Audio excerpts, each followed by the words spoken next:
Hi everyone. So my name is Jelyn Bolivar. My research concept it titles Prevalence of Grief and Bereavement Among Students, its implication to counseling program. So yung introduction, so college life is full of stressful demands. The stress is already hard enough for most of the students to deal with.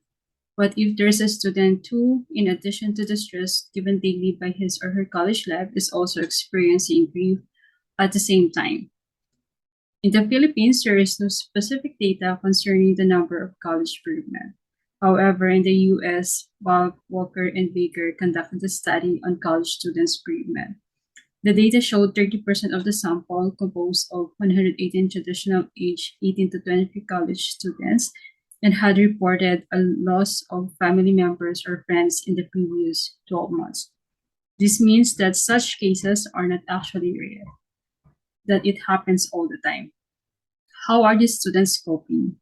So, how do they deal with it? It will probably be very hard for them.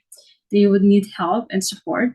Going through their daily lives must be harder than normal. So, the effects won't only be emotional, it can also be physical and psychological. The stress caused by bereavement can hinder them from doing their best to achieve their dreams. Theoretical frameworks. For my theoretical framework, actually, si Sigmund Freud have already pioneered the study about mourning. Since Sigmund Freud, grieving and mourning have been conceived as a process whereby the bereaved person adjusts to the reality of their loss, enabling them to disengage from the disease and reinvest in new relationships. So understanding bereavement, each person has an individual response to their specific loss. Theoretical concept of what is normal regarding bereavement can help predict a greater risk of complicated bereavement and even diagnosis of pathological unresolved grief. Example, people who remain in denial and continue to stay that they can see, hear, and even confer with the deceased. However, these occurrences may in fact be a comfort for the bereaved. Another theories na about this loss or sa attachment is kay John Bowlby's attachment theory. Bowlby believed that there are four distinguishing characteristics of attachment. The first one is the proximity maintenance, the desire to be near the people we are attached to. The second one is safe haven, returning to the attachment for comfort and safety in the face of fear or threat. The third one is secure base. The attachment figure acts as a base of security from which the child can explore the surrounding environment. And the last one is separation distress. It says that anxiety that occurs in the absence of the attachment figure. This theory implies a cause-effect relationship between early attachment, pattern, and later reactions to bereavement, arguing that whether an individual exhibits a healthy or problematic pattern of grief following separation depends on the way his or her attachment system has become organized over the course of development. Bowlby also suggests that grief is an instinctive universal response to separation. Bowlby argues that attachments develop early in life and offer security and survival for the individual. When affectional attachment are broken or lost, individuals experience distress and emotional disturbance such as anxiety, crying, and anger. He identifies four phases of mourning. First is numbing.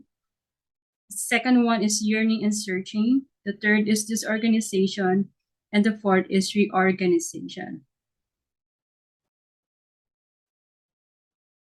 All right, the next theories would be Warden, task of mourning.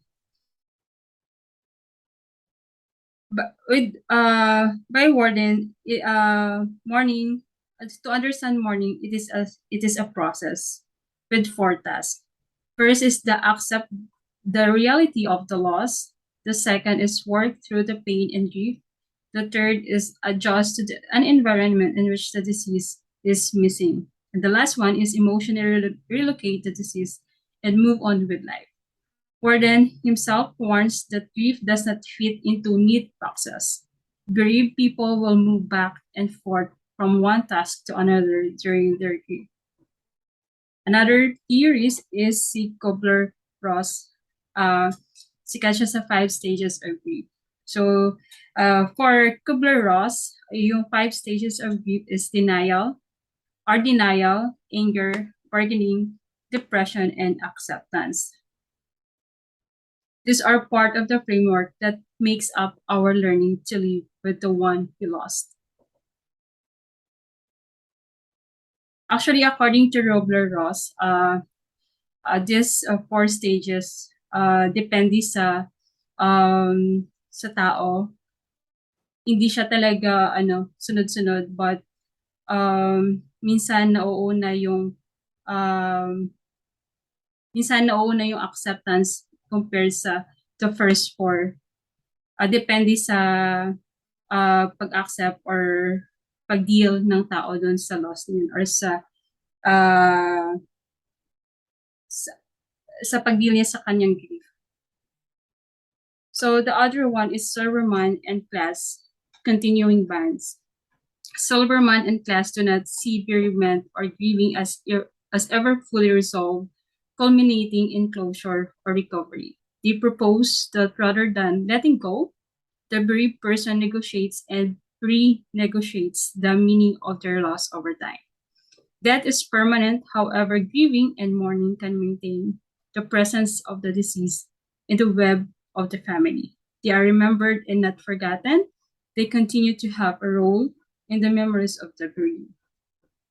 So, with Straub and Schott, yung model naman nila is the wall process. A dynamic model in which a person oscillates between loss, orientation, and restoration, suggesting that the grieving person will focus on the restoration plans or activities when focusing on the loss because becomes too much to bear. Both orientations are sources of stress, are burdensome, and are associated with the stress and anxiety. A griever will oscillate between confronting the loss and avoiding the loss. The coping task may not be to return to previous levels of functioning, but to negotiate meaningful life without the disease. So these are the theoretical framework and the research ko about grief and bereavement. The significance of the study. So it will give benefits to the guidance counselors. This research could help them provide support to those students that really need help. Also, parents of the students can benefit largely from this research. The information from this study can help give them awareness of their children who are still harboring high intensity of grieving, and form this awareness, they can provide more support.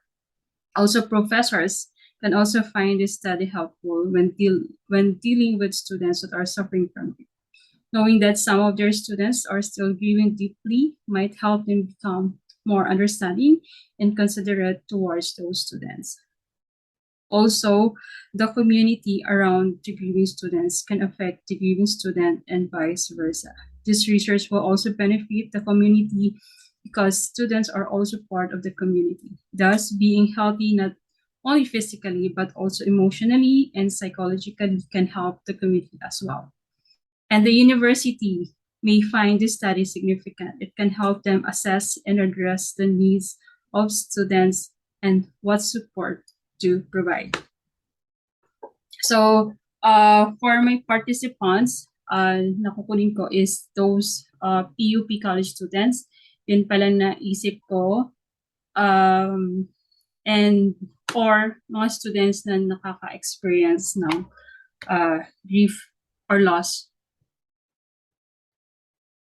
Yung methodology na gagamitin ko is a mixed method, so both quantitative and qualitative. For quantitative, I will be using some statistical aid.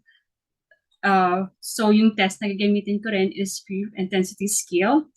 And once I have already gathered the data and I know how prevalent it is in a university, then I will be selecting students from those participants na ma-interviewin ko for what are their coping mechanisms, ano ba yung gusto nilang, if ever, ano ba yung, paano ba sila mabibigyan ng intervention according sa kanilang na-experience, like yung sa grieving period nila or sa grieving time nila.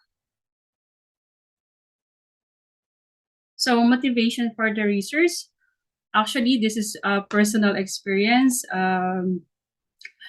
Personal experience kasi as a student that time, maaga pa nawala yung father ko. So in that journey, hindi ko talaga alam kung paano i-deal yung grief or yung loss that time, and wala ako na experience na intervention from school or from any sa community ko. So maybe this study will give it will be an eye opener after the result of the study, and it will benefit the community then and those students na nakakaranas din ng loss. And also for I really seek to have broad understanding on people who are undergoing loss and right intervention to students who are dealing with grief. I think that's all. Thank you.